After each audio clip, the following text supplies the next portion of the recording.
Dear Papa Dudut, magandang tanghali sa inyo at sa lahat ng mga kabarangay natin. Masaya akong makapagsulat sa inyo, Papa Dudut. Matagal na kaming sumusubaybay ng aking pamilya sa inyong programa. Ikagagalak namin, lalo na ng anak ko kapag marinig namin sa radyo ang aming kwento. Tungkol kasi sa aming mag-ina ang ibabahagi ko sa inyo. Ako si Kelly, 56 years old at isang single parent. Maaga kong naranasan ang pagiging ina, isang bagay na hindi ko inaasahan ngunit kinailangan kong tanggapin. Noong 18 years old ako ay nagkaroon ako ng karelasyon at nagkaanak kami. Si Christine ang anak namin, Papa Dudut. Pagkalipas ng ilang taon ay naghiwalay kami ng tatay ni Christine at sa akin napunta ang obligasyon ng pagpapalaki sa bata.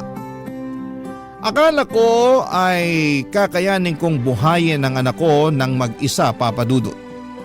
Marami pa pala akong dapat na matutunan tungkol sa pagpapalaki sa kanya. Kabilang na po dito ang pagbibigay sa anak ko ng sapat na atensyon, Papa Dudut.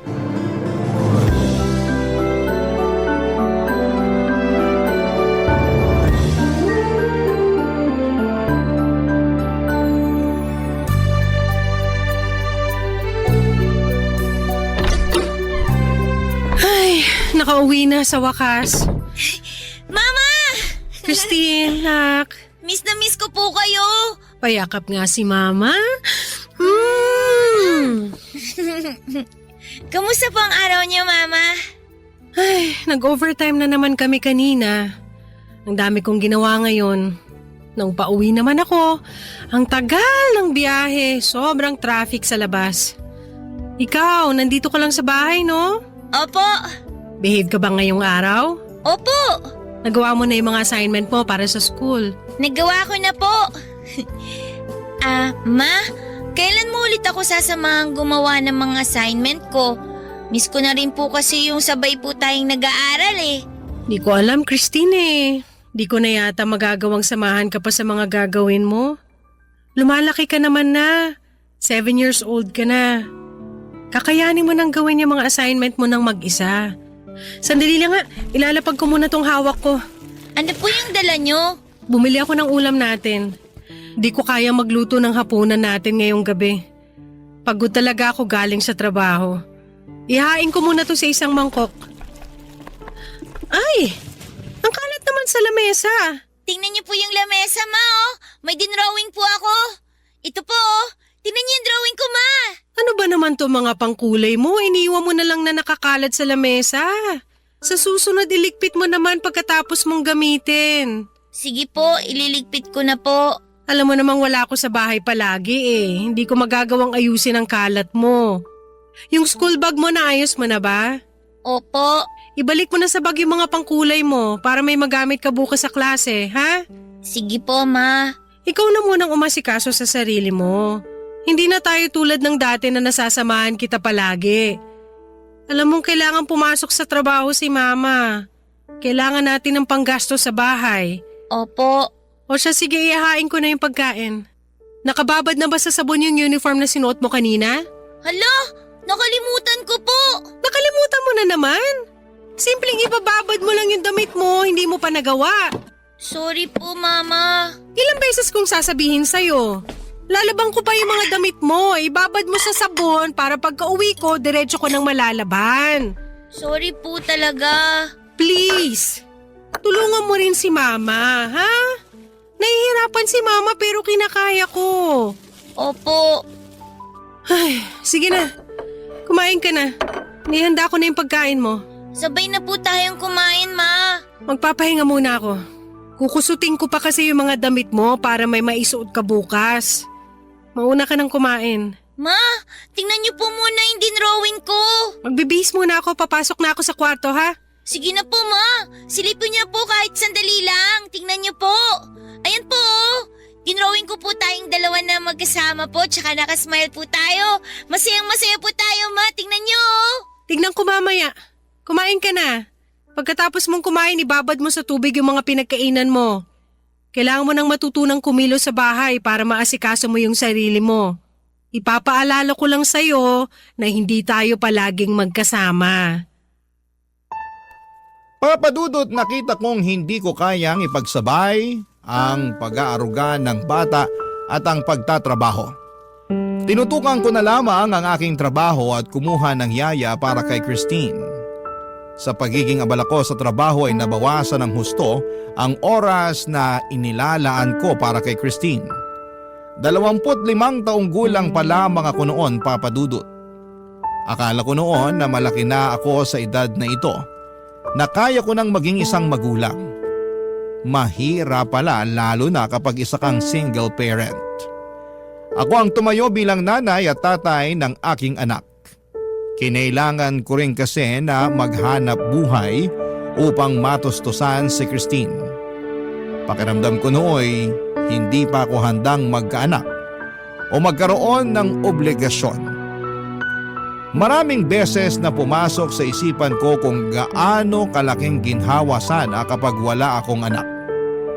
Hindi ko sana naranasan noon ang hirap ng pagsasakripisyo para sa bata. Naisip ko ito lalo na kapag nagiging makulit si Christine.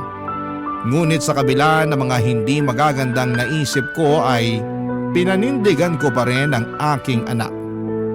Paulit-ulit kong tinandaan na wala siyang kasalanan sa sitwasyon namin. Kaya lang, Papa Dudut, kahit gaano kahaba ang pasensya ng isang tao ay may hangganan din po ito. Dahil na rin sa magkapatong na mga problema at ang pagkadismaya ko sa pagiging single mom, nagkaroon ng araw na nasagad ako sa kakulitan ni Christine. May nagawa tuloy akong pagkakamali sa anak ko. Ito ay ang ipinakita ko na hindi ko pinapahalagahan ang nararamdaman niya. At mas pipiliin ko pa ang trabaho kumpara sa kanya, Papa Dudut.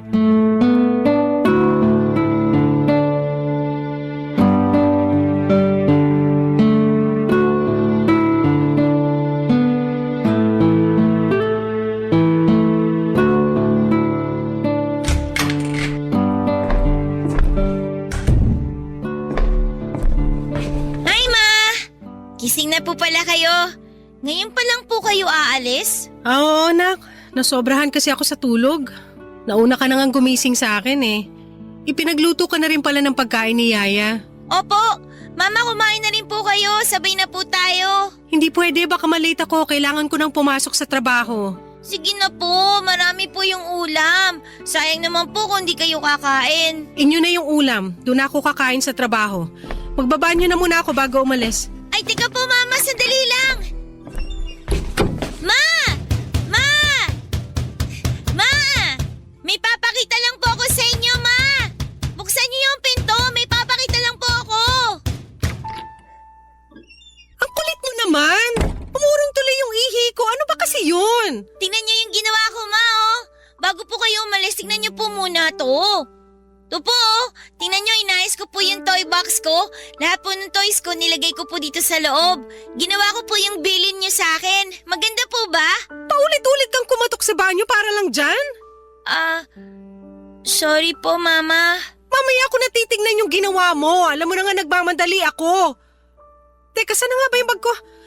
Ito. Sa trabaho na lang ako iihi. Hindi niyo na po ako pinapansin tulad ng dati. Ganun talaga. Nagbabago ang buhay. Ma, baka naman po pwedeng samahan niyo ako ngayon. Sa day off ko na lang. Ilang beses niyo na pong sinasabi yan eh. Pag day off niyo, lagi naman po kayong tulog. Syempre, pagod ako. Dito na lang po kayo sa bahay, Ma. Alam mong kailangan ko magtrabaho. Lagi naman po kayong wala eh. Hindi na po tayo nagkakasama. Wala naman akong choice. Sobra pong namimiss ko na kayo, Ma. Ayaw ko po kayong umalis. Anong gusto mo? Dito lang po kayo. Samahan niyo po ako. Ha? Samahan niyo na po ako ngayon, Ma. Huwag ka naman magpa-importante. May iba ako mas kailangan gawin. Kahit ngayon lang po. Anong sinabi mo ngayon lang? Opo, ngayong araw lang po, Ma. Tapos, pag pinagbigyan kita, ano mangyayari? Magsasama po tayo tsaka maglalaro. Masaya po yun, Ma. Ano ba yan? Wala na akong oras para sa laro. Kahit naman po anong gawin natin, okay lang po. Basta po ang mahalaga kasama ko po kayo. Hindi pwede.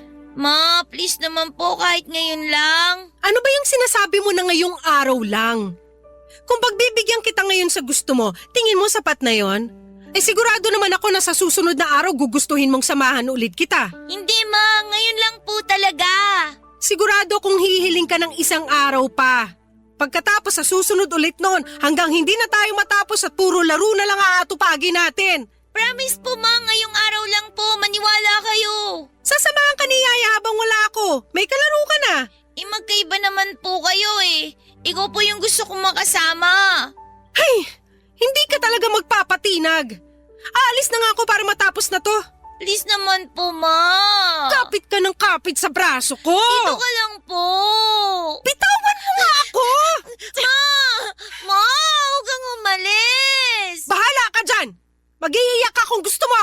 Ma, wag mo akong iwan, ma. Mama. Wag mo akong iwan, ma. Mama. Papa Dudut, magmula noong hindi ko pinagbigyan si Christine sa araw na yon ay nagbago ang pakikitungo namin. Napansin kong hindi na siya naglalambing na katulad ng dati. Nabawasan ang paglapit at pangungulit ni Christine sa akin. Hindi na rin siya palangiti at nagmukhang malungkot ang kanyang mga mata. Nung unay nakaramdam ako ng ginhawa dahil nabigyan ang buhay ko ng katahimikan. Mas natutukan ko ang mga dapat kong gawin. Subalit may ugali si Christine na madaling makapagkapalagayan ng loob ng kahit na sino, Papa Dudut. Mabait talaga siyang tao at mabuti ang kalooban. At sa katagalan ay hinahanap-hanap ko rin po ito. Kaya lang tuwing magkasama kami noon ay meron ng pag-aalinlangan na parang siya na mismo ang umiiwas sa akin. Ginagawa ko na lamang ang aking obligasyon at sinusuportahan siya sa aspetong pinansyal. Kaya lang kahit sabihing nasusustentuhan ko siya, sa katagalan ko lamang naintindihan na kulang ito para ipakita ang pagmamahal sa anak. Lumipas ang panahon at hindi ko na namalayan ang mga araw at taon na hindi ko kasama si Christine hanggang sa lumaki na siya. Dito na tuluyang nagkalayo ang loob namin sa isa't isa, Papa Dudut. Meron ng lamat sa aming dalawa at hindi ko pa noon naunawaan ang dahilan nito, Papa Dudut. Barangay Love Stories. Barangay Love Stories. Mabilis lamang ang panahon, Papa Dudut. Kamukat-mukat ko ay dalaga na si Christine. Edad 30 na at nagtatrabaho na rin. Dahil sa pagkalayo ng loob naming mag-ina ay hindi ko man nalaman na nagkaroon si Christine ng nobyo. Biro mo ha, 2 taon na pala silang nagsasama ng nobyo niya bago niya ito ipinakilala sa akin. Kahit sa pag-aasawa nilang dalawa ay binalitaan na lamang ako ni Christine noong kasal na sila. Wala na ako nagawa kundi ang magulat. Maliban sa magkaiba na kami ng bahay ni Christine ay halos wala na akong alam noon sa nangyayari sa kanya. Hindi ko alam ang kanyang kalagayan o kung ano man ang saloobin niya. Hindi ko man lang siya natatanong kung kumusta na siya. Saka lamang ako na balitaan noong tumawag sa akin sa telepono ang asawa niyang si Ben. Doon ko muling naramdaman ang pagkasabik na makarinig ng anumang balita sa anak ko. Ito pala hindi ka nais-nais, Papa Dudut, dahil may nakatanim palang mabigat na saloobin sa puso ni Christine.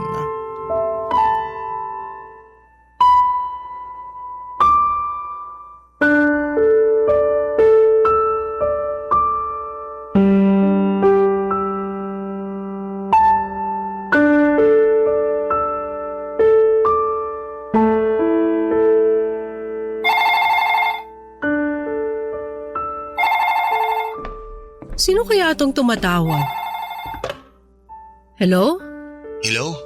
Tita Kelly, si Ben po to. Oh, Ben. Napatawag ka.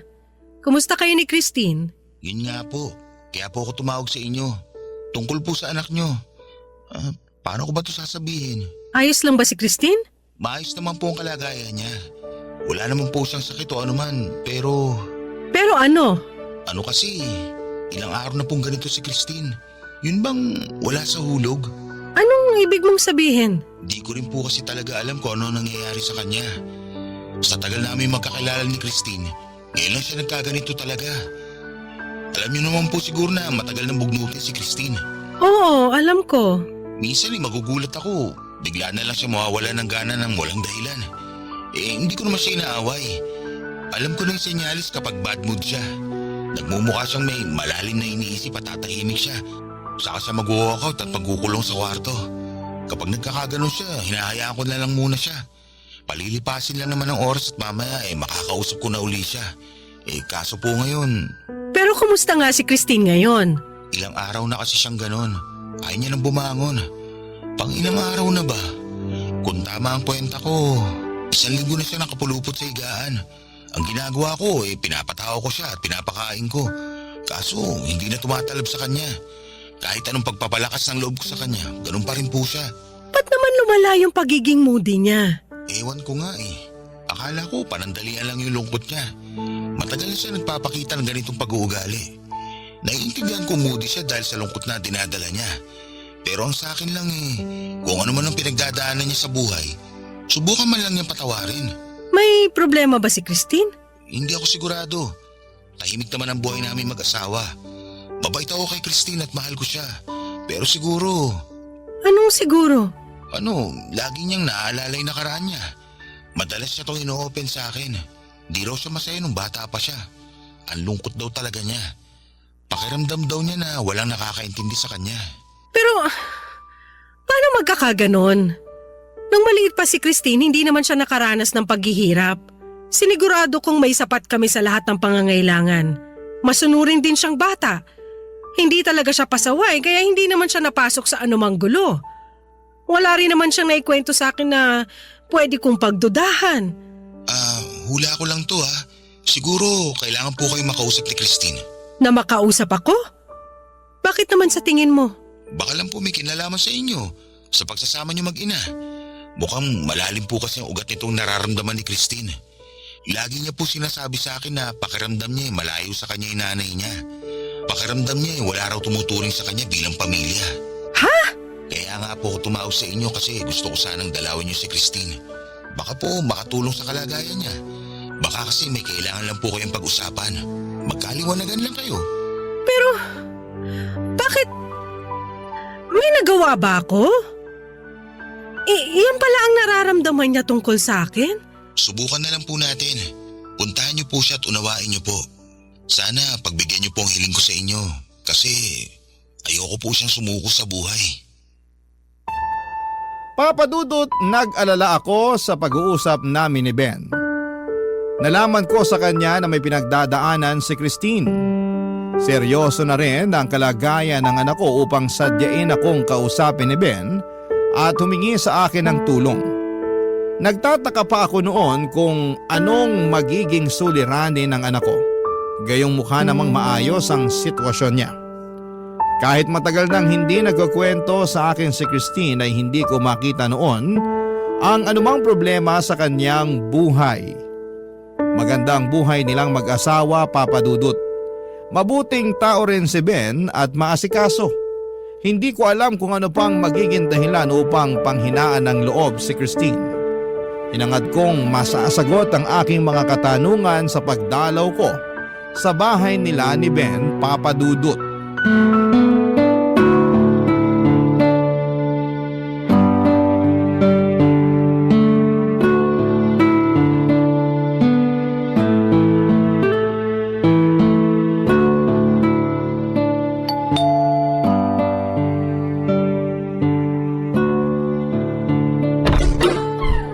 Tita Kelly!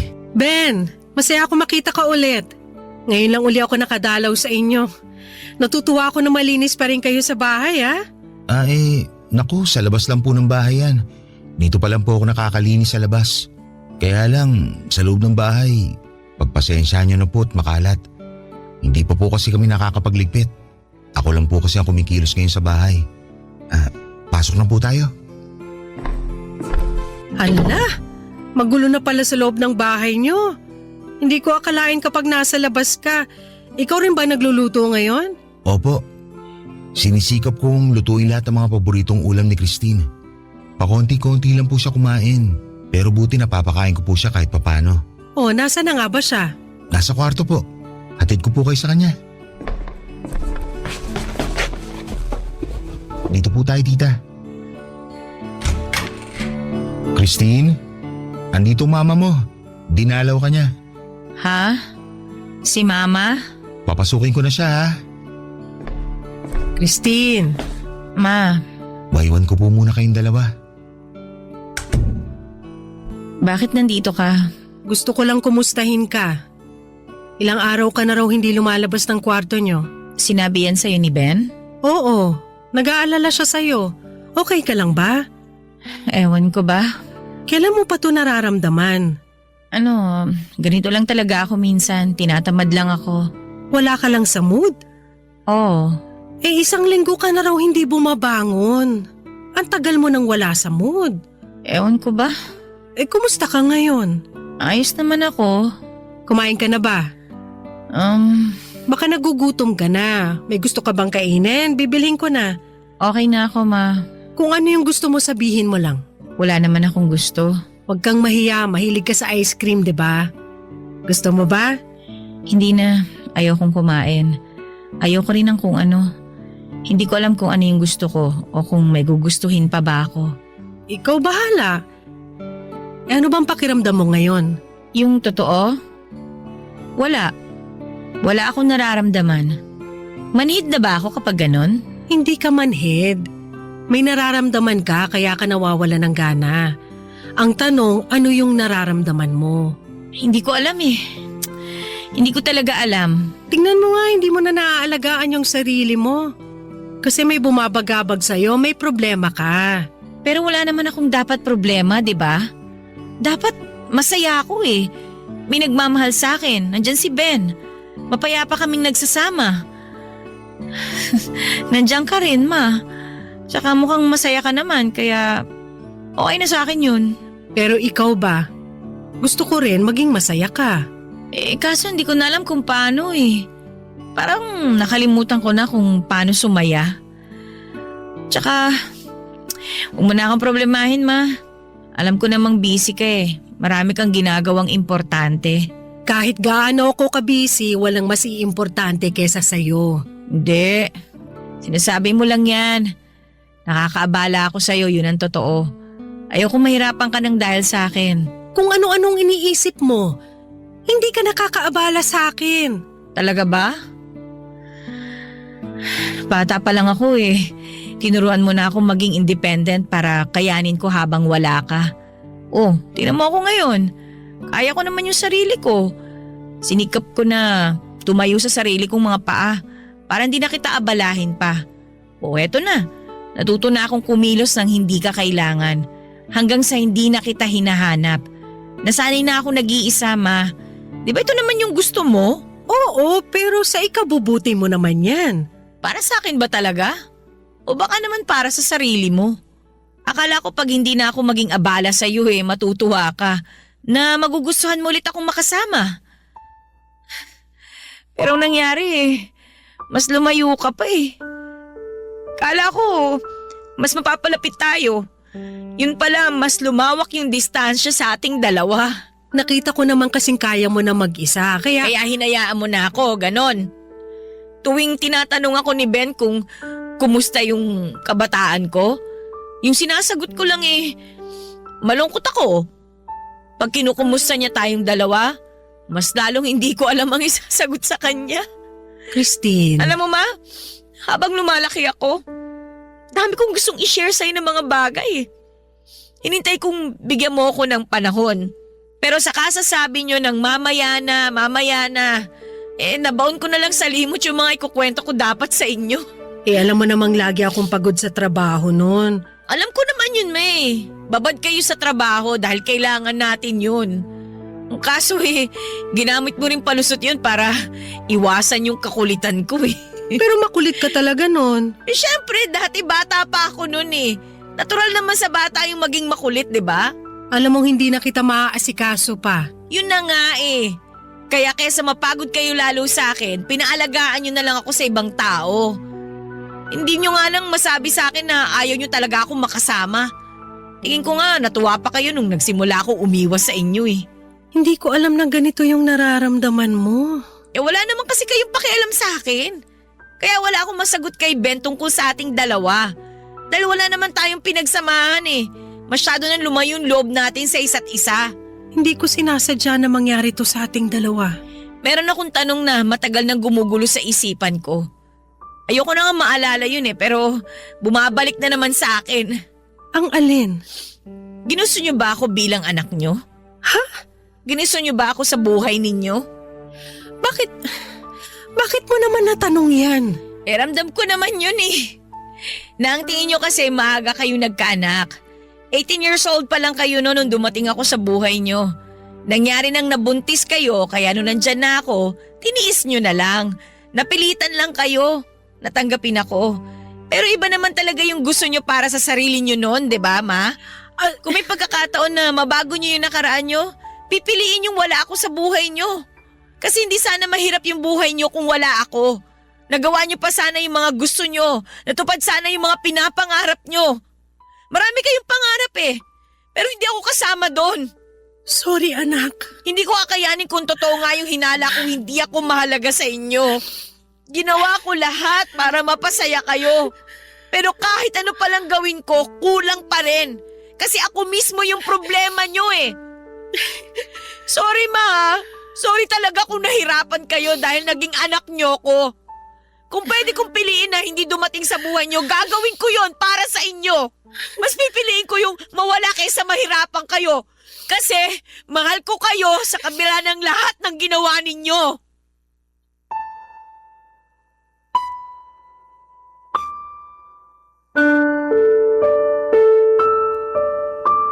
Papadudot nagulantang ako sa pagbahagi ni Christine ng kanyang nararamdaman. Nakonsensya ako sa mga sinabi niya dahil may katotohanan ito. Noong humirap ang buhay naming mag-ina ay maraming beses kong naisip na mas maginhawa sana kapag wala akong anak. Subalit hindi dahil naisip ko ito ay ginusto ko na itong mangyari. Hindi ko lamang lubos na naiwasang maipakita ang aking panandaliang saloobin. Alam kong hindi nararapat na maramdaman ni Christine ang aking sama ng loob sa obligasyon ko sa kanya.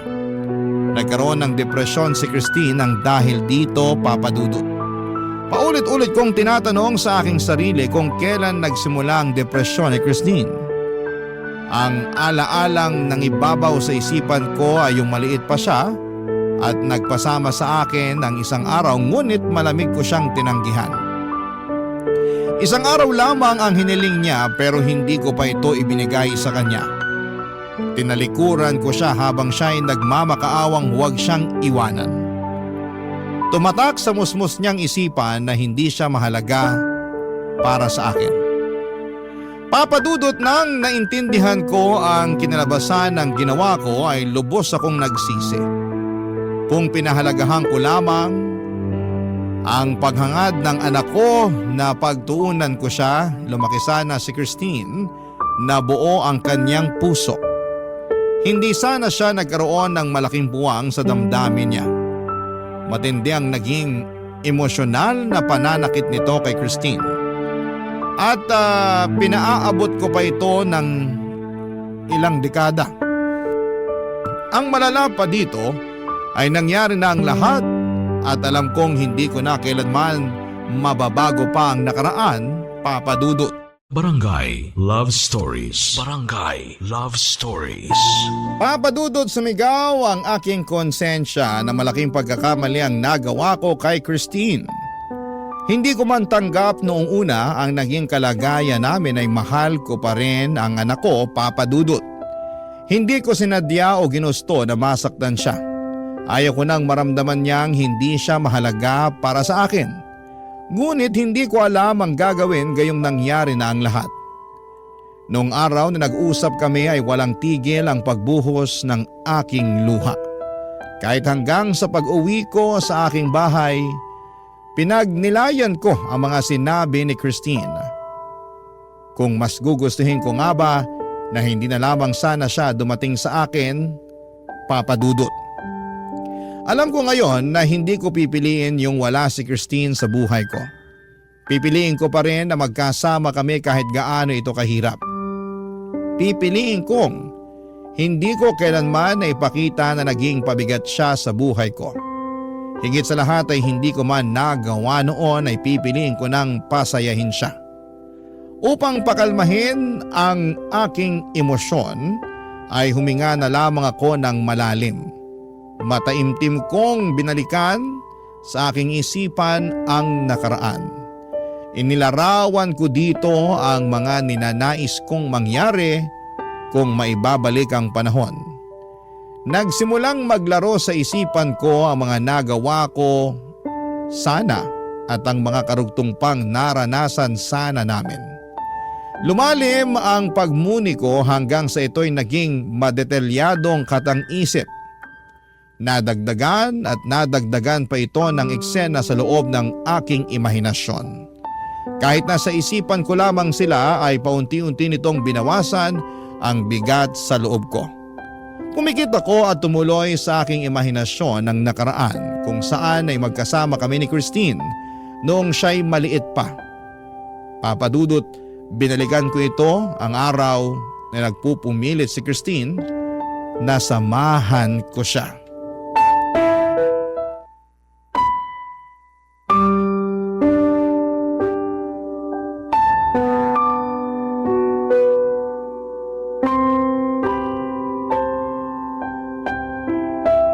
Dito lang kayo ngayon sa bahay ha? Aalis na ako. Mama, gusto ko po kayong makasama. Hindi pwede, may pasok pa ako. Samahan niyo po ako ngayon. Sige na po. Gusto mo ba talaga makasama si mama ngayon? Eh alam mong may trabaho pa ako. Lagi na lang po kayong wala dito sa bahay. Pag day off niyo po, puro tulog naman kayo. Miss na miss ko po kayong makasama, Mama. Kaso kailangan ko magtrabaho. Para rin naman sa'yo itong ginagawa ko eh. Eh, kailan po ba tayo magsasama ulit? Kailan ko po kayo makakasama? Sige na naman po ma, kahit ngayong araw lang po. Dito lang po kayo.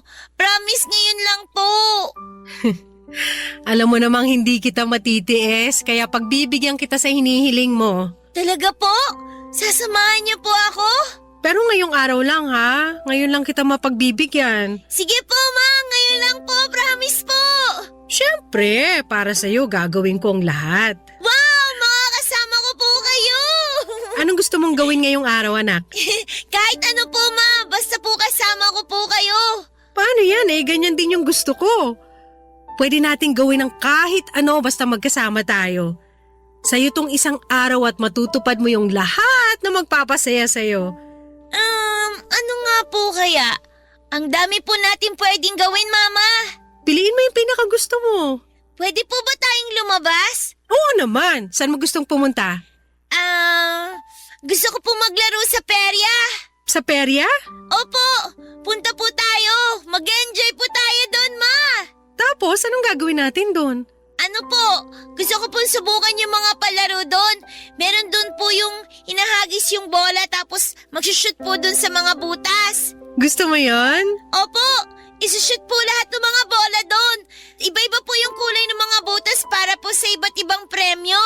Kayang-kaya mo yun, nak. At saka po, gusto ko rin po sumakay doon sa kabayo, yung pang umiikot, yung may tumutunog na magandang music habang umiikot po. Yung merry-go-round. Opo. Sakay po tayo dun, Ma. Dapat po magkasama po tayo, Pwede rin. Tapos syempre po, hindi po kumpleto yung araw pag wala pong matamis. Ay, alam ko na yung sinasabi mo.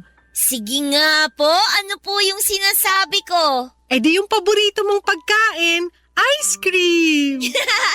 Kilala niyo po talaga ako, Mano. Alam niyo po kung ano yung gusto ko. Maaraw pa naman ngayon, bagay nga sa mainit na panahon. Sige, Kakain din tayo ng ice cream. Yung mango flavor po, ma. Masarap po yun. Meron ka pang gustong gawin?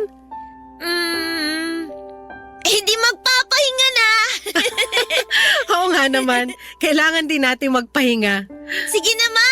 Sa perya na po tayo. O sige, Talaga po? pupunta tayo sa perya! Yay! Ang saya ko! Tara na! Wait lang po, ma. Hindi pa po kayo kumakain ng almusal. Ay, oo nga pala. Ayaw mo magutom si Mama. Ang sweet naman ng anak ko. Siyempre po, love ko po kayo eh. Sobrang love din kita, anak. Magpalakas po tayo at kumain po muna, ma. Para po marami tayong magawa ngayong araw na to.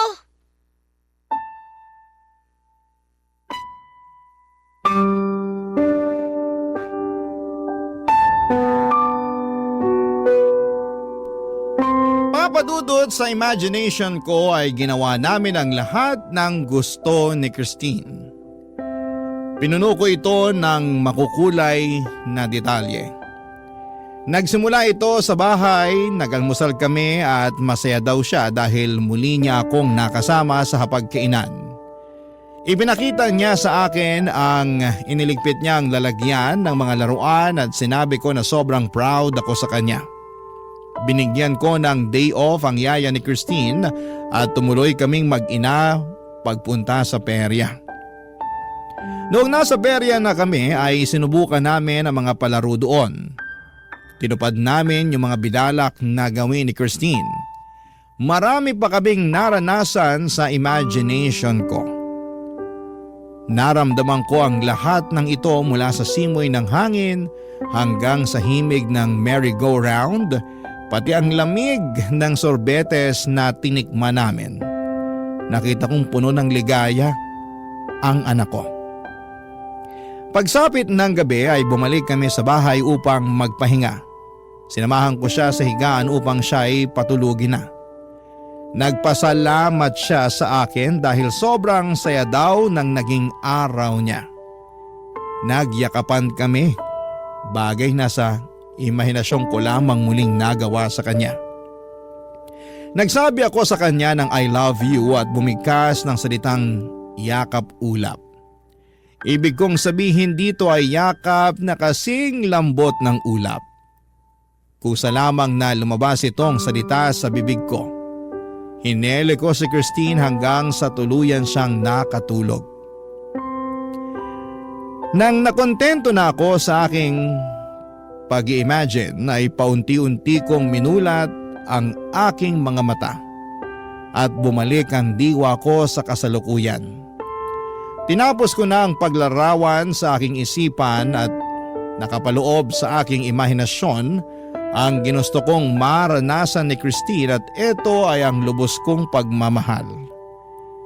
Kahit nasa katang isip ko lamang ang eksena, gumaan ang pakiramdam ko na parang totoo itong nangyari, Papa Dudut. Nagpatuloy pa rin ang aking pag-iyak ngunit hindi na dahil sa panghihinayang. Pilit kong pinanatili sa puso ko ang pag-asang hindi pa huli ang lahat. Buhay pa kami ni Christine at marami pang araw na pwede kaming magkasama. Marami pang pagkakataon para maramdaman namin ang aming pagiging magkapamilya. Papa Dudut, hindi ko man na iparanas kay Christine ang masayang kabataan ay maibibigay ko pa sa kanya ang maliligayang karanasan simula ng araw na yon. Lumipas ang ilang araw na iniisip ko kung paano maaayos ang pagsasama naming mag-ina. Nang tinawagan ako ni Christine sa telepono, nalaman kong hindi lang ako ang nakakaramdam ng paghilom ng damdamin, kundi maging siya, Papa Dudut.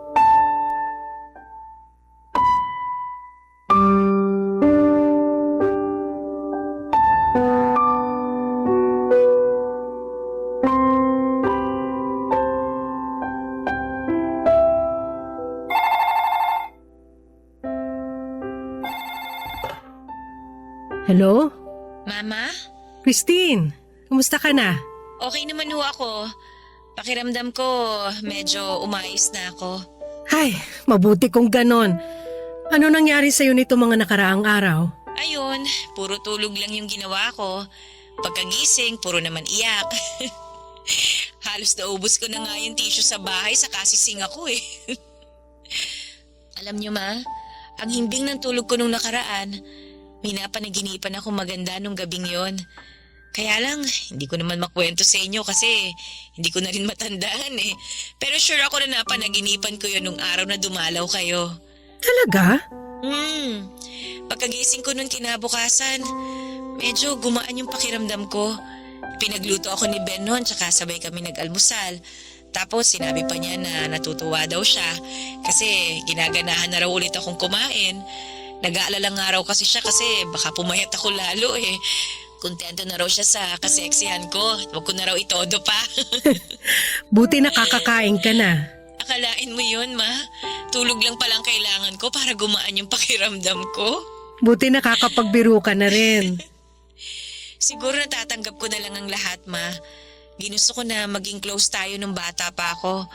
Pero wala naman ako magagawa nun kung nakadepende sa iyo yung paghahanap buhay. Narealize ko na kaya mo ginawa yon para hindi ako mahirapan. Ikaw yung nagpakahirap para mabigyan ako ng mas magandang buhay. Christine, gusto ko sanang humingi ng paumanhin sa'yo. Bakit naman, ma? Kasi naiparamdam ko sa'yo nung minsan na hindi kita pinahahalagahan. Hindi ko sinasadyang saktan ka.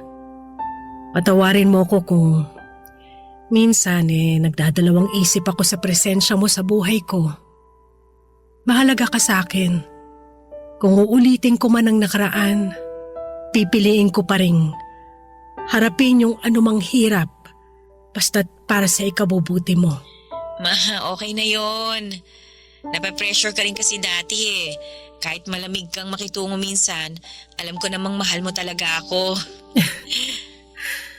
Sorry naranasan mo pa yung katarayang ko.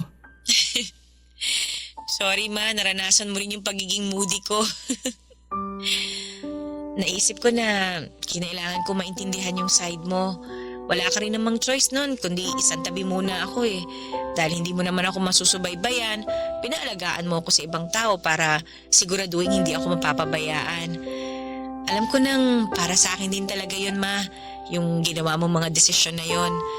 Hindi biro yung pinagdaanan mo para sa kapakanan ko. Ibig sabihin lang nun, talagang mahalaga ako para sa'yo.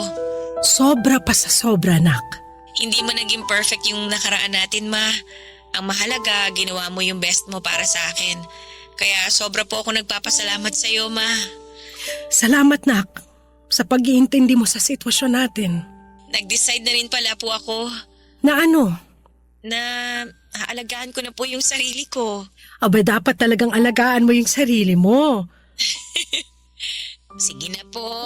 Concern na po talaga kayo sa akin. Ay, nga pala ma, lalabas po ako mamaya para bilhin yung mga kailangan. Tapos maglilinis din kami ni Ben ng bahay. Nakita niyo naman na sobrang kalat dito sa amin. Masaya talaga ako marinig yan. Ginaganahan ka na rin kumilos. Alam ko po kasi na mahal niyo ako ni Ben. Matanong nga pala kita, Ano po yun, ma? pwede ba kitang dalawin minsan para makasama ka? Ma naman, tinatanong pa ba yan? Siyempre! Welcome na welcome po kayo sa amin. Namimiss ko na nga po kayo makasama ulit eh. Kaso ngayon na ba kayo dadalaw? As in ngayon na? Nako, pwede po kayong pagkatapos na lang namin maglinis ng bahay, ma? Nakakaya po kasi sa inyo eh. Sige, abangan ko yan. Namimiss ko na yung kakulitan mo eh. Oo nga. Kaya magkita na tayo kapag pwede ka na. O siya, mag-aasikaso na rin ako. Ipagpatuloy mo lang yan, ha, Christine? Okay, ma. Bye-bye po. Love you, ma. Yakap ulap. Yakap ulap? Teka, saan galing yung salitang yan? Ewan ko ba, ma? Bigla na lang lumabas sa bibig ko eh. Yakap na kasing lambot ng ulap yung ibig kong sabihin doon, ma. Pinagsama ko lang yung dalawang salita. Nakakatuwang sabihin yun, di ba, ma? Nakakatuwa nga. Love you din, anak. Yakap ulap. Sa tanang buhay ko ay hindi ko maalalang ginamit namin ni Christine kailanman ang inimbento naming salita. Nakapagtataka, Papa Dudut. Nasa katahang isip ko lamang dapat itong salitang ito. Kaya paano ito nalaman ni Christine? na puno tuloy ng mga katanungan ang isip ko. Hindi kaya naramdaman ni Christine ang naging katang-isip ko? Ito kaya ang nabanggit niyang magandang panaginip niya. Nakarating kaya sa kanya ang pagmamahal na nais kong ibigay sa kanya? Maaring hindi ko na masagot ang mga tanong na ito, Papa Dudut. Ang alam ko lang noon ay isang himala na bumuti ang pakiramdam ni Christine. Bumalik ang kanyang sigla at eto naman ang pinakamahalaga. Magmula noon ay hindi ko na pinalalagpas tuwing may pagkakataon na magkita kami ni Christine. Pinaglaanan ko siya ng oras palagi at pinagsikapang bumawi sa kanya. Nadiskubre kong matagal na rin itong hinahangad ng anak ko. Kaya mabilis na nagkalapit ang loob naming mag-ina. Papa Dudut, walang katumbas ang ligaya ko na nakikita kong muli ang kislap sa mga mata ni Christine. Sa wakas ay nararamdaman na niyang kabilang siya sa isang pamilyang puno ng pagmamahal. Sa katagalan ay lumikha si Christine ng magandang buhay para sa sarili niya at sa pamilya nilang mag-asawa. Ngayon ay may sarili siyang negosyo at malakas ang kanyang loob sa marami niyang hangarin sa buhay. Higit sa lahat ay masaya siya. Maraming salamat po, Papa Dudut, sa pagbabahagi ng aking kwento sa inyong mga tagapakinig. Naway ang aming karanasan ay nakapagbahagi sa inyo ng tuwa at pag-asa. Thank you sa inyong lahat sa Barangay Love Stories. Ang inyong forever kapuso at ka-barangay, Kelly. Mas masarap daw ang burger kung may palaman na keso. Senyales din daw yon na mas nakakaangat ka na sa buhay mo kumpara noon. Ikaw, kabarangay, anong paborito mong pagkain na hindi mo nagagawang bilhin noon? Dear Papa Dudut, isang mapagpalang araw po sa inyo at sa mga kabarangay nating nakikinig ngayon. Sana po ay nasa mabuti kayong kalusugan habang binabasa ninyo ang sulat ko na ito. Art na lamang po pala ang itawag ninyo sa akin. Hindi ko po tunay na pangalan dahil marami akong kaibigan at kakilala na nakikinig sa inyo sa araw-araw. At sigurado ako na makikilala nila ako sa oras na marinig nila itong kwento na ibabahagi ko ngayong tanghali. 39 years old na ako at nagtatrabaho sa isang financing company dito sa Makati.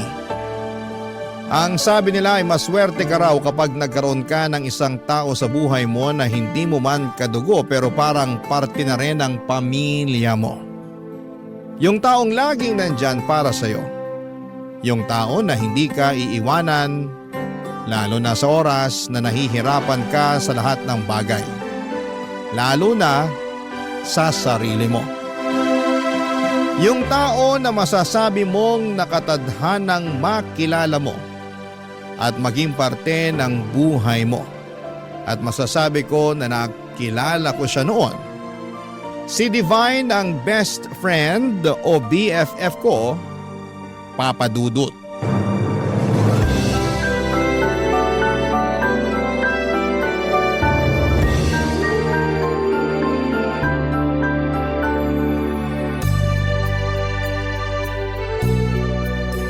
Ano BFF? Anong masasabi mo dyan sa binabasa mong love letter na ginawa ko para sa nililigawan mong si Mela? Ayos naman. Nakornihan ka ba? Masyado bang malalim yung mga salitang ginamit ko dyan sa sulat? O nakukulangan ka sa sweetness ng pagkakasulat ko dyan? Sa totoo lang, maganda naman yung pagkakagawa mo sa love letter na to. Talaga? Bakit parang iba yung reaksyon ng mukha mo sa sinasabi mo ngayon? Naisip ko lang kasi kung uso pa ba talaga yung mga love letter ngayon? Uy, oo naman. Huwag mong minamaliit mga love letter na ganyan. Para sa amin kasing mga babae, pakiramdam namin espesyal kami kapag nakakatanggap kami ng love letter. Bakit naman? Kasi hindi madaling gumawa ng love letter. Bago ka makatapos ng isang sulat, ilang minuto o oras din ang kailangan mong ilaan sa paggawa. Kaya alam namin na bawat love letter na matatanggap namin, ginawa yun ng may effort at pagmamahal nung nagbigay sa amin. Ay, sana ganyan din mag-isip si Melay, kagaya mo. Uy, feeling ko naman oo. Paano mo naman nasabi yan? Close na kaming dalawa, di ba? Napansin ko nga na madalas na kayo magkasabay kumain sa kantin. Oo, at madalas rin na ikaw ang topic naming dalawa. Talaga? Naghihinala na ba siya na hindi ako yung gumagawa ng mga love letter na binibigay ko sa kanya? Walang ganun, BFF. Masyado kang praning. Eh, anong madalas yung pinagkukwentuhan tungkol sa akin? Tungkol sa panliligaw na ginagawa mo sa kanya. At kung sa tingin ko raw ba, seryoso ka talaga sa kanya. Ano namang sabi mo? Ang sabi ko, hindi. Kasi may iba ka pang nililigawan dito sa school natin. Sinabi mo talaga yun? Hoy, kalma! Siyempre, hindi yun ang sinabi ko sa kanya, no? Grabe. Akala ko talaga siniraan mo na ako kay Mela. Hindi ko magagawa yun kasi best friend kita. At ang palagi ko talagang sinasabi sa kanya, kung gaano siya kaswerte na siya yung nililigawan mo. Kasi sigurado ako na seryoso ka sa kanya at mahal na mahal mo siya. We, sinabi mo talaga yon? Oo nga! Parang wala kang bilib sa akin. Hindi naman sa ganon. Ano lang, ano naman sagot ni Mela nung sinabi mo yun? Wala eh. Wala. As in, wala? Oo. Namula na lang yung mukha niya tapos napangiti na lang siya. Halatang nagpipigil ng kiligang bruha. Sa tingin mo, kinilig talaga siya? 100% na sigurado ako. Minsan nga nakita ko siya na binabasa yung love letter na binigay mo sa kanya eh. Abot tenga yung ngiti niya ng oras na yon. Kaya sinasabi ko sa'yo, BFF, malaki ang pag-asa mo dyan kay Mela. Nagpapakipot lang yan pero sasagutin ka rin niya. Ay, sana nga. Sana hindi niya ako basti din kasi ang lalim na rin talaga ng pagmamahal ko para sa kanya eh. Basta ipagpatuloy mo lang ang ginagawa mo at tutulungan kita sa abot ng makakaya ko. Ay, may pagkain nga pala ako dito sa bag, munti ko pang makalimutan. Eto oh. Uy, wow, burger! Oo, at hindi lang yan basta burger ha. Cheeseburger yan. Nabili ko kanina kasi may extra pa sa allowance ko. Thank you ah. Kapag sinagot na ako ni Mela, ako naman palagi ang manlilibre ng cheeseburger sa'yo. Matagal na kaming magkaibigan ni Divine Papadudut. Magkaklase kami mula second year high school nang mapunta ako sa highest section hanggang 4th year. Kaming dalawa yung madalas na naglalaban sa top 1 sa klase pero hindi namin tinuring na kalaban ang isa't isa. Dahil palagi kaming nagtutulungan pagdating sa mga subject na nahihirapan ang isa sa amin. Hindi kami nagkokopyahan pero madalas kaming magkasama kapag nagre-review sa canteen, classroom o library.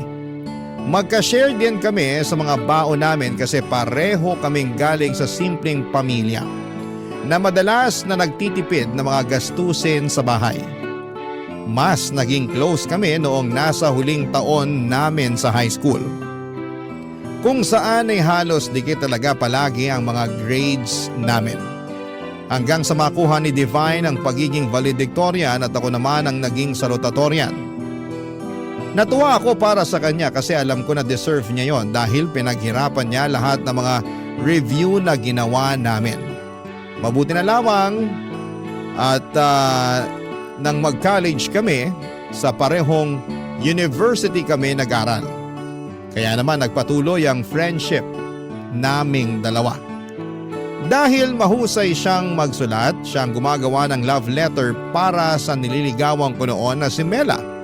At nang sagutin ako ni Mela ay sobrang natuwa talaga ako. Kaya nag-celebrate kaming dalawa at nilibre ko siya ng paborito naming cheeseburger. Tumagal palalo ang friendship namin ng BFF ko. Pati na rin ang relasyon namin noon ng girlfriend ko. Hanggang sa huling taon namin sa college, Papadudut.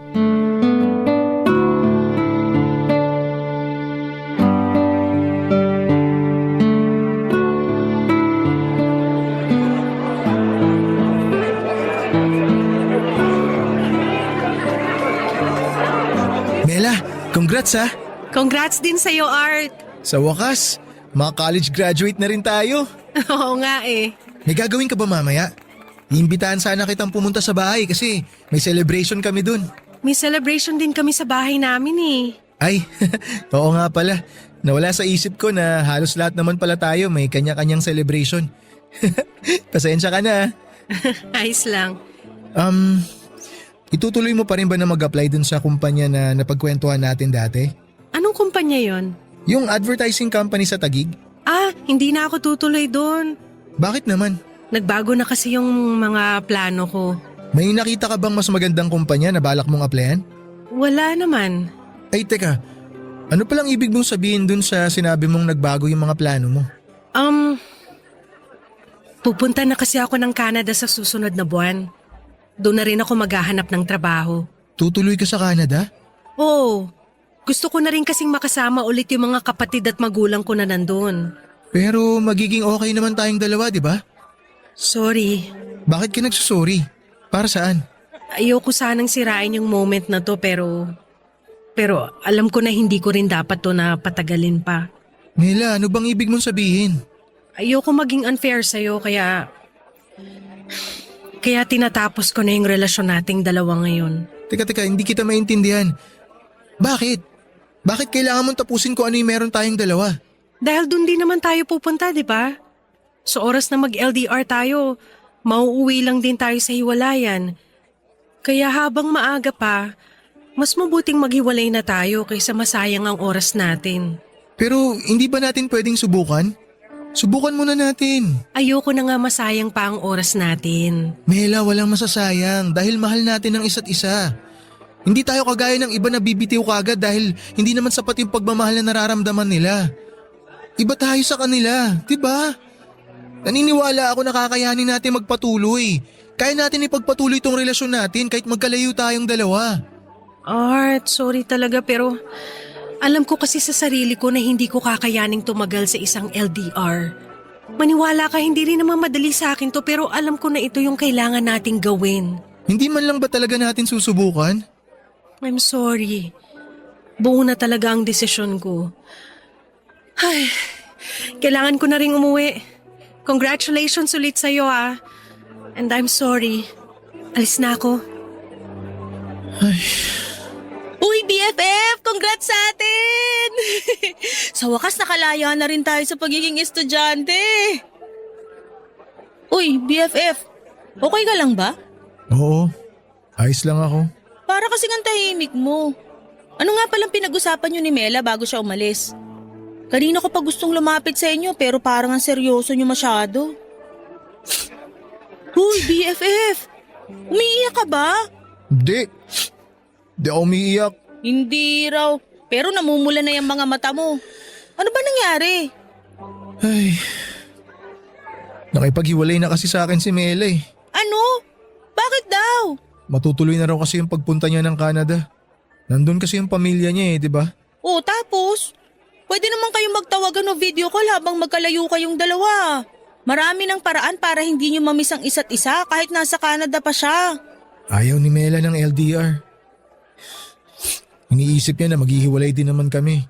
Kaya tinapos niya na yung relasyon namin hanggat maaga. Ang babaw naman niya mag-isip. Hindi niya man lang binigyan ng pagkakataon yung relasyon niyo. Pinakiusapan ko rin siya kanina eh, nasubukan namin na mag-LDR pero ayaw niya talaga eh. Ayaw niya raw na magsayang kami ng oras. Masyado namang mahina ang loob ni Mela para bitawang ka kagad. Hayaan mo na. Wala naman ako magagawa kasi nakapagdesisyon na siya. Ay nako, wag mong hayaan na tuluyang masira ang araw mo.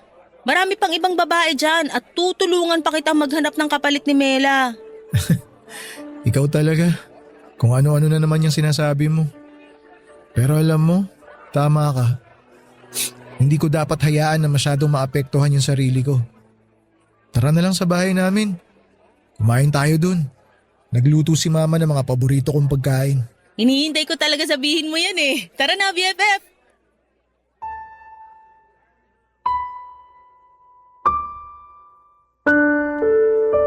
Papa Dudut, masasabi ko na first love ko talaga si Mela. Noong nasa high school kasi ako ay wala akong ibang ginawa kung hindi ang mag-focus lamang sa pag-aaral. Hindi naman ako nerd pero sadyang wala ding babae na nakakuha ng atensyon ko noon.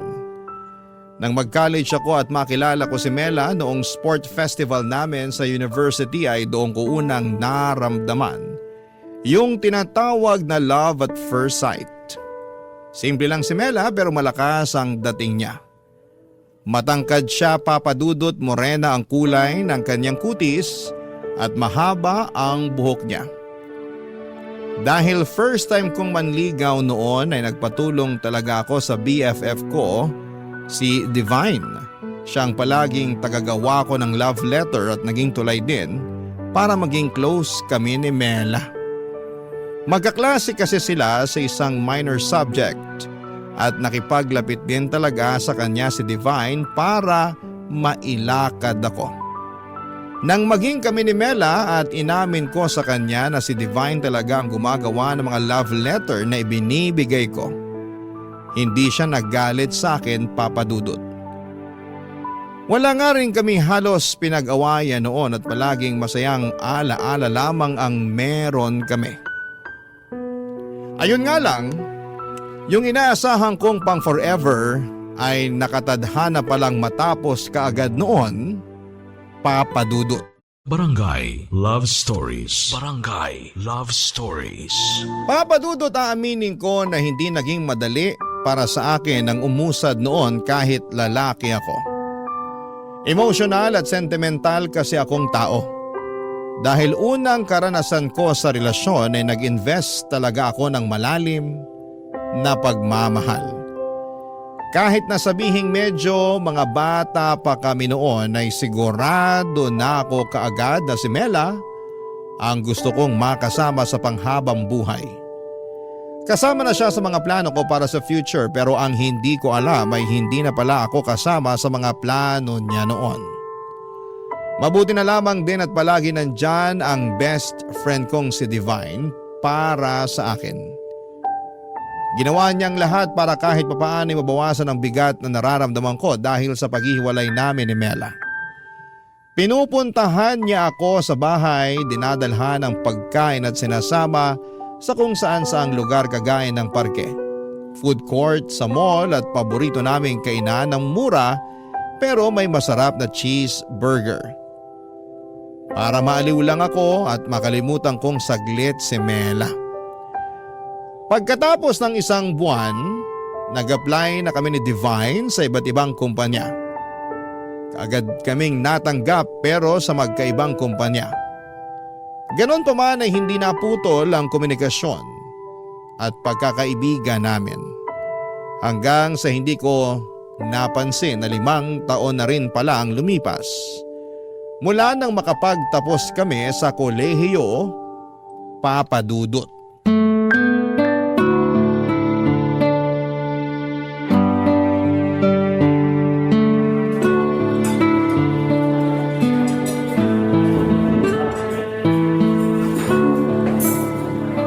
Congrats ha! Nag-promote ka sa trabaho, grabe! Ibang level ka na talaga. Uy, makaibang level ka naman dyan. Totoo naman. Kasi mula nung lumipat ka sa bago mong trabaho, 3 beses ka na agad na po-promote. Sa loob lang na 1 taon yun ha. Ibang klase. Pinaghirapan ko rin naman lahat yun. Alam kong pinaghirapan mo lahat yun. Witness ako sa mga effort na binigay mo sa trabaho. Ako kaya madalas driver mo pa uwi kapag sobrang late ka na natatapos sa mga trabaho mo. Oh, bakit parang nanunumbat ka na yata, BFF? Uy, hindi no.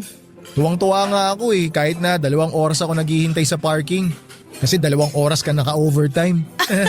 Grabe ka sa akin. Minsan naman, sinasabi ko na mauna ka nang umuwi Hindi mo na ako kailangang hintayin kasi magtatagal pa ako sa opisina. Ikaw lang yung makulit na sinasabing hihintayin ako sa parking lot para maihatid ako pa uwi. Ayoko kasing tumambay sa loob ng mall kaya doon na lang ako naghihintay. Kapag alam ko rin kasi na sobrang malilate ka ng labas sa opisina nyo, hindi rin ako matahimik sa bahay. Dami kaya masasamang tao sa paligid sa panahon ngayon. Masyado ka namang concerned sa akin. Siyempre, kailangan ko maging concerned sa'yo kasi nakakalibre ako ng masarap na dinner kagaya ngayon. Ngayon lang to kasi nga gusto ko nang may makakasama na mag-celebrate sa promotion ko. Mag-boyfriend ka na kasi para hindi mo na ako palaging nililibre. BFF, kapag nagka-boyfriend na ako, sisiguraduhin ko na ako naman yung palagi niyang ililibre. Ayos, parang nagpaparinig ka dyan. Nililibre naman kita. Mas malakas ka lang kumain sa akin kaya mas gusto mo na ikaw madalas ang nagbabayad kapag kumakain tayo sa labas. Nagda-diet na nga ako ngayon kasi ramdam ko na bumibigat na talaga ako. Hindi na rin kasya yung mga ibang damit ko sa akin. Hindi ka pa naman ganun kataba kaya hindi mo kailangan mag-diet. Pero thank you ah. Dito pa talaga sa mamahaling restaurant mo ako nilibre ng dinner ngayon. Minsan lang naman kasi to. Saka wala rin naman ako ibang makakasama na mag-celebrate ng milestone ko na to. Parang pinalalabas mo na napipilitan ka lang nakasama ako ngayon ah. Medyo. Hoy, ang honest mo naman masyado. Syempre joke lang yun. Pero BFF, ang bilis ng panahon no. Dati cheeseburger lang nabibili natin. Ilang araw pa natin pag-iipunan. Minsan nga umaabot pa ng ilang linggo kapag pareho tayong gipit. Oo, lalo na nung huling taon natin sa college. Ang daming gastos. Sobrang bihira tayong makakain ng cheeseburger nun. At kung makabili man tayo ng burger, minsan wala pang cheese kasi hindi pasok sa budget natin. Grabe talaga yung pagtitipid natin nun. Pero nakasurvive tayo, di ba?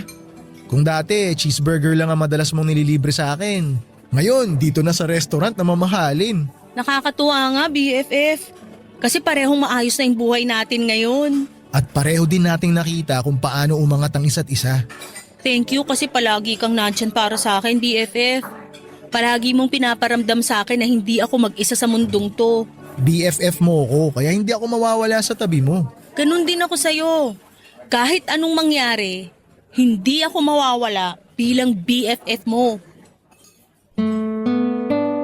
Papa Dudut, malaki ang pasasalamat ko sa friendship namin ni Divine. Pareho kasi kaming solong anak kaya pareho naming tinuring na parang kapatid na ang isa't isa.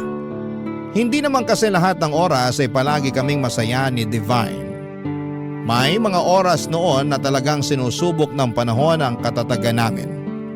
Lalo na noong natanggal ako sa trabaho para sa kasalanan na hindi ko ginawa. Tapos yung pagkamatay ng lola ni Divine na tangi niyang kasama sa bahay dahil ulina na siya sa mga magulang. Yung mga panahon na parang kaming binagsaka ng mga pagsubok. Dinamayan namin ang isa't isa, Papa Dudut. Pinaramdam namin na palaging may dahilan ang lahat ng nangyayari sa buhay namin, na palaging may dahilan para bumangon kami at magpakatatag.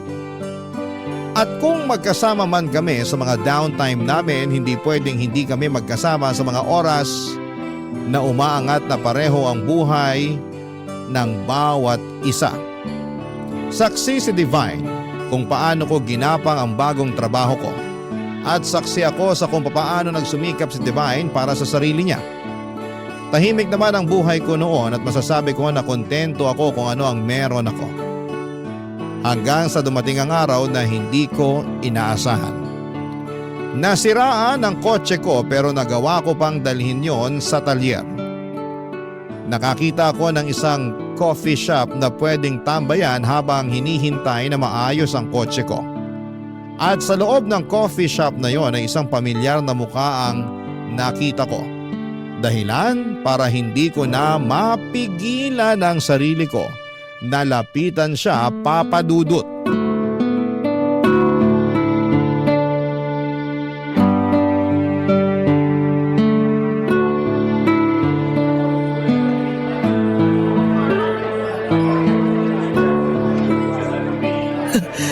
Mela, Art? sabi na ikaw yan eh. Kumusta ka na? Okay naman ako, ikaw? Ayos lang din ako.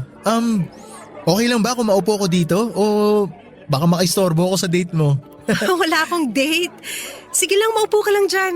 Wala naman akong ibang kasama eh. Upo na ako ah. Kailan ka pa nakauwi ng Pilipinas? Nung nakaraang buwan lang. Nagbabakasyon ka lang ba? Naku, hindi. Dito na ulit ako magsistay sa Pilipinas. Talaga? Oo. Bakit naman? Hindi kasi talaga ako masaya doon. Ang tagal din mag-grow ng career ko sa Canada. May mga oras na parang pakiramdam ko, naliligaw na ako at kailangan ko na ulit hanapin ang sarili ko. Alam mo yon? Nafe-feel ko na pinipilit ko na lang ang sarili ko na maging masaya habang nandun ako. Parang wala talaga sa Canada yung happiness ko. Partida nandun pa yung pamilya ko pero wala eh. Kaya nagdesisyon na ako na umuwi na lang dito sa Pilipinas. Nagbabaka sakali na nandito yung dahilan para sumaya ulit ako. Ano ba naman to? Ngayon na nga lang ulit tayo nagkita, dinadramahan na agad kita. Pasensya ka na, Art. Ano ka ba? Okay lang. Di mo kailangan humingi ng pasensya. Namiss ko nga yung mga ganitong moment eh. Alin, yung pagdadrama ko? Hindi. Ikaw mismo yung namiss ko. Yung mga oras na magkasama tayo tsaka magkausap tayong dalawa. Ay nako Art, hindi ka pa rin nagbabago. Ang galing mo pa rin bumanat ng mga ganyan. Nagsasabi lang naman ako ng totoo. Sino palang hinihintay mo dito? Boyfriend mo? Boyfriend agad? Natanong ko lang kasi baka bigla na lang may sumapak sa akin dito kaya maganda na sigurado. Para kung sakali, makailag ako, di ba? Walang mananapak sa'yo. Kasi wala naman akong boyfriend. May imimit dapat ako na client para dun sa binebenta kong condo unit. Tumawag at nagpa-reschedule siya nung nandito na ako. Kaya nagkape na lang ako kaysa masayang ang punta ko dito. Meant to be siguro na makancel yung meeting mo para makapag-usap tayong dalawa. Ang bilis mo talaga mag-isip ng mga banat, no? Mabilis lang talaga gumana yung utak ko kapag ikaw ang kausap ko. Pero hindi nga. Wala ka pa talagang boyfriend? Oo nga! Never din ako nagka-boyfriend. Mula nung maghiwalay tayong dalawa. Bakit hindi mo ulit subukan na makipagrelasyon? Sigurado naman ako na may nanligaw sa'yo nung nasa Canada ka. Meron naman, pero hindi ko type eh. Parang hindi man lang sila pumantay sa level ng panliligaw at effort na ginawa mo para sa akin. Ako pa talaga yung naging batayan mo ha? Oo, kasi ikaw lang naman ang naging boyfriend ko. Ikaw ba? Sinong girlfriend mo ngayon? Wala akong girlfriend. Kagaya mo, never na rin akong pumasok sa relasyon pagkatapos natin maghiwalay. Wala kang girlfriend? Natsyempo lang na napadpad ka sa coffee shop na to? May problema kasi yung kotse ko kaya dinala ko muna sa talyer. Sakto, ito yung pinakamalapit na pwedeng tambayan kaya dito na ako dumiretso. Grabe naman yung coincidence na nangyari sa ating dalawa. Hindi coincidence to. Alam mo sa totoo lang, naniniwala ako na nakatakda talagang hindi sumipot yung client mo. Tsaka nakatakda rin na masira yung sasakyan ko. Kinailangan mangyari to para magkita ulit tayong dalawa. Para magkausap tayo ulit. Pwede. Pwedeng tama ka. Pero pwede ring hindi. Coincidence man o hindi, masaya ako na nakita kita ulit, Mela.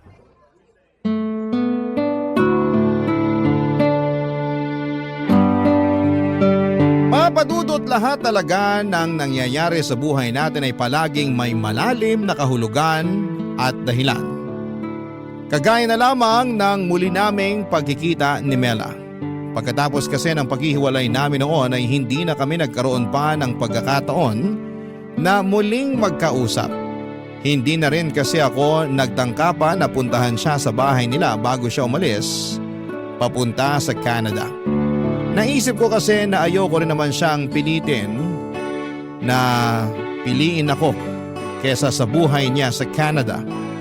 Alam ko na matagal na rin niyang pangarap na makasama ang mga magulang at kapatid niya na nandoon, papadudot. Hindi ko lang talaga inaasahan na mas maaga ang pag-alis niya. Isa pa ay siya rin naman ang pumili ng desisyon na tapusin na ang relasyon namin noon. Kahit pa gusto ko sanang subukan ang LDR sa relasyon namin, hindi siya or siya na ang unang bumitaw kaagad. Pero nang araw na muli kaming magkita, hindi ko itatanggi na may nararamdaman pa rin akong espesyal para kay Mela. Hanggang sa mga oras na yon, papadudot. Barangay Love Stories. Barangay Love Stories. Papadudot pagkatapos ng pagkikita namin ni Mela ay kaagad ko siyang hinanap sa Facebook at nag-send ako ng friend request. Nang gabi rin na yon ay inaccept niya kaagad ang friend request ko at nagsimula kami na muling mag-usap. Hindi ko na itatanggi na grabe ang kilig na nararamdaman ko ng mga panahong yon. Para po akong bumalik ng college, kami na hindi pa kami noong mga panahong hindi pa kami masyadong nag-uusap. Doon ko na na-realize na hindi talaga nawala ang pagmamahal na nararamdaman ko sa kanya noon. Wala rin naman akong ibang babae na nagustuhan maliban sa kanya. Kaya siguro na muli kaming magkita ay kaagad na bumalik ang espesyal na nararamdaman ko para sa kanya. Naging madalas din ang pag-uusap naming dalawa, papadudot, at halos araw-araw at gabi-gabi na kaming magka-video call. Hindi kami nauubusan ng topic o mga kwento at palaging may tawanan at may moment din na nagkakaiyakan kami habang magka-video call. Napag-usapan kasi namin noon ang tungkol sa nakaraan namin. Kung paano nagsimula at nagtapos ang kwento naming dalawa. Wala po akong kasiguraduhan noon pero ramdam ko na gusto ko ulit sumugal sa magiging kwento namin ni Mela, Papa Dudut.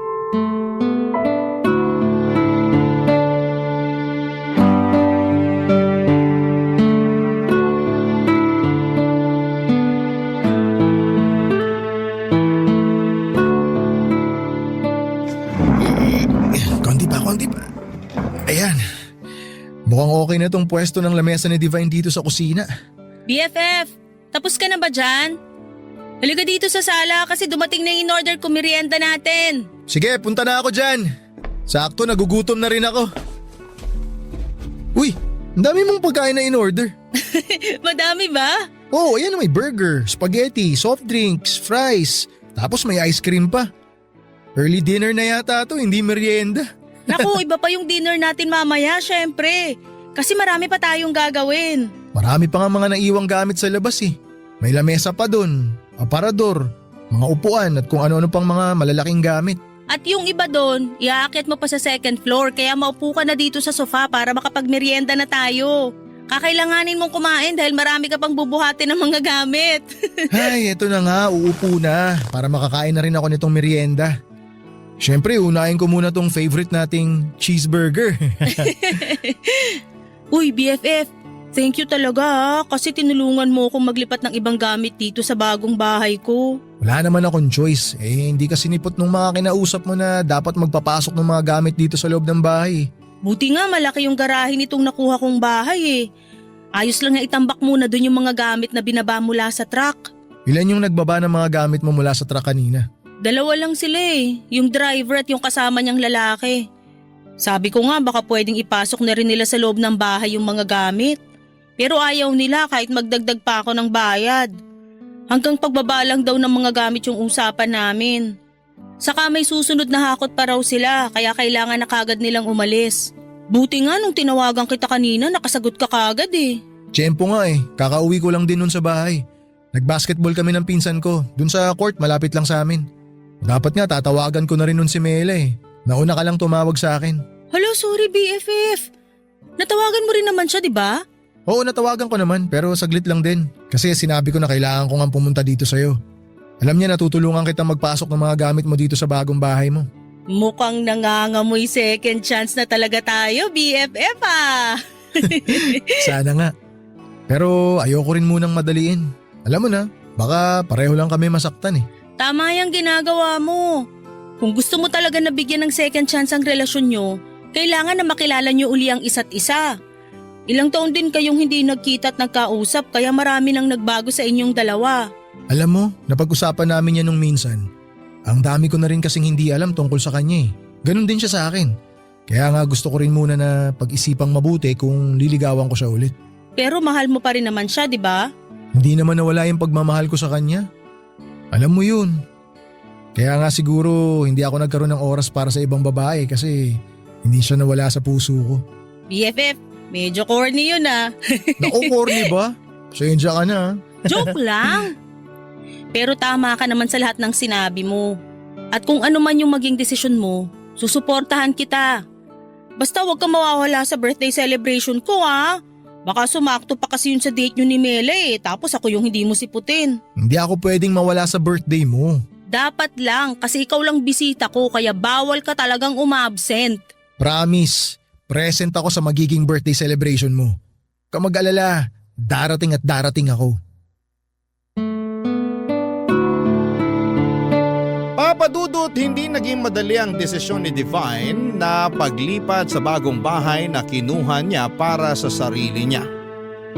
Pero gusto niya na rin kasing malayo sa lugar o mga bagay na nagpapalungkot sa kanya.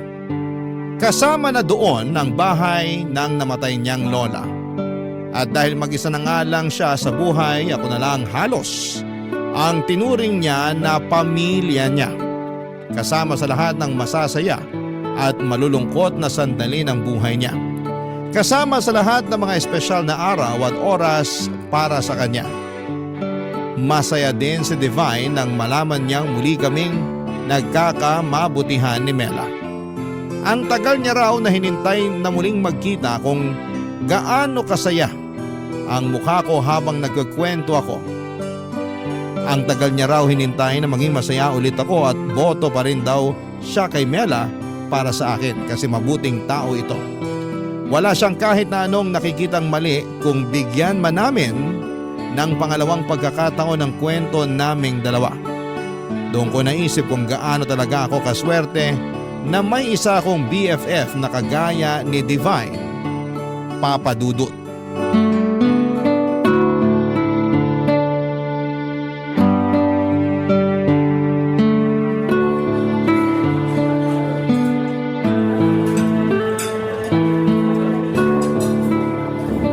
Tagal naman ni Mela. Sabi niya kanina, malapit na siya dito sa restaurant. Uy, tumatawag si Divine. Hello? O BFF, kamusta? Nandiyan na si Mela?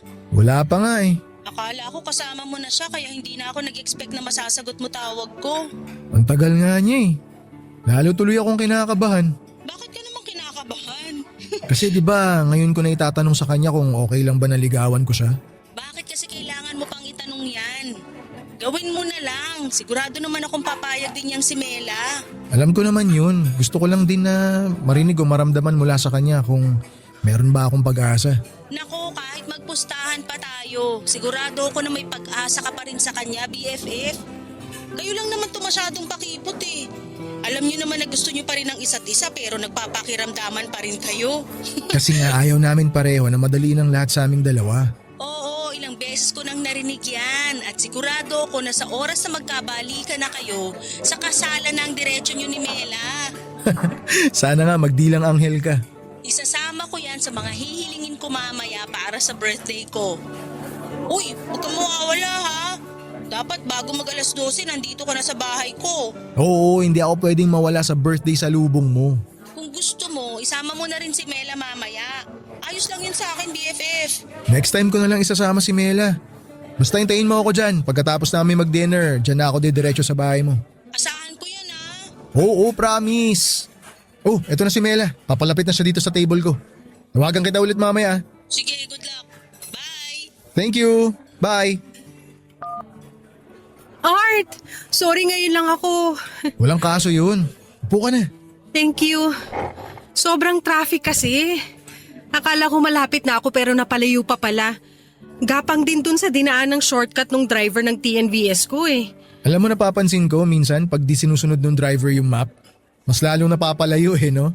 Kaya siguro mas maganda sabihin na lang natin na sundin kung ano yung nasa mapa. Para pareho kayong hindi mainis sa biyahe, di ba? Sige, sa next date natin. Sino pala yung kausap mo kanina sa cellphone? Si Divine. Kinukumusta lang yung date natin ngayon. Aww, nakakatuwa talaga yung friendship nyo ni Divine. Sobrang tagal na, no? Oo nga eh. Nakakaumay na nga rin siya minsan kausap. Uy, grabe ka naman sa kanya. Baka nakakalimutan mo na kung hindi dahil sa mga love letter na ginawa niya noon, hindi mo ko mapapasagot. Biro lang yun.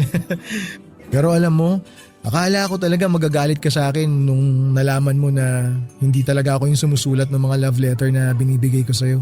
Sa umpisa pa lang naman, alam ko nang sulat ka mayon ng babae.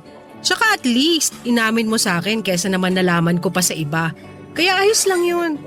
Mabait din naman si Divine at close na rin kami noon. Mabait talaga yung BFF ko na yun. Minsan lang sobrang daldal kaya nakakaubos ng lakas. Oo, may pagkamadaldal nga siya. Naalala ko noon kapag magkasama kami, wala siyang ibang sinasabi kundi puro tungkol sa'yo. Palagi kanyang binibida sa mga kwento niya.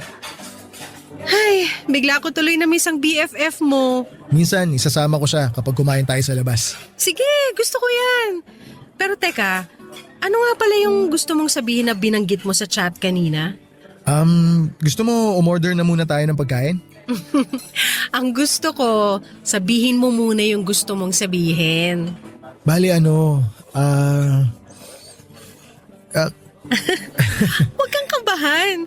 Sabihin mo na yan para maka-order na tayo ng pagkain natin. Ay, sige sasabihin ko na. Ang totoo kasi, gusto ko lang itanong kung okay lang ba na naligawan kita ulit. May nakakatawa ba sa sinabi ko? Sorry. Hindi ko lang mapigilang matawa kasi hindi mo naman kailangang itanong pa yan. Gawin mo kung anong gusto mong gawin. Wala naman ako nakikitang problema kung liligawan mo ko. Baka nga hindi na kita pahirapan masyado eh. Talaga? Oo. Pero kailangan mo pa rin akong ligawan. At ipakita mo sa akin na seryoso ka pa rin sa nararamdaman mo para sa akin. Naku, kahit hindi mo sabihin, yan na yan ang gagawin ko. Pero ngayon pa lang, nagpapasalamat na ako sa'yo. Thank you sa pangalawang pagkakataon na binigay mo sa akin. At this time, mas patutunayan ko sa'yo kung gaano ako kaseryoso.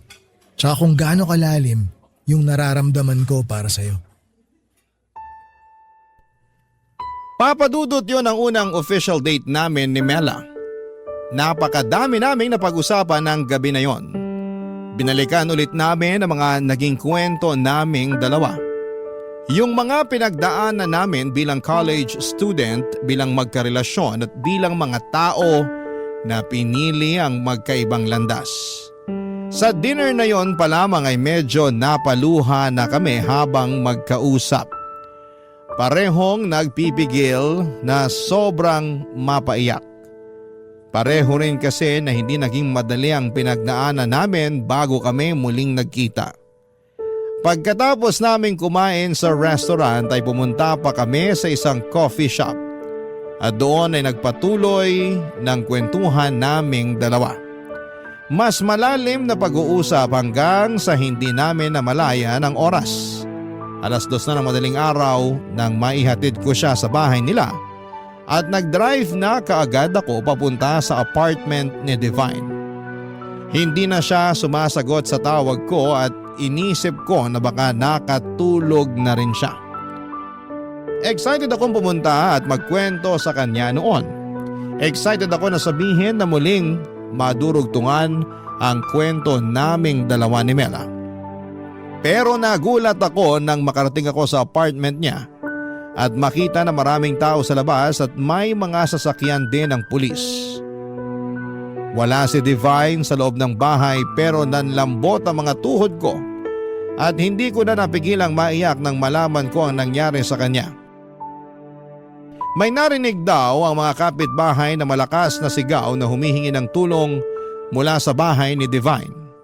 Nang pumunta sila doon ay nakita nilang duguan si Divine at kakatakas lang na magnanakaw na sumaksak sa kanya.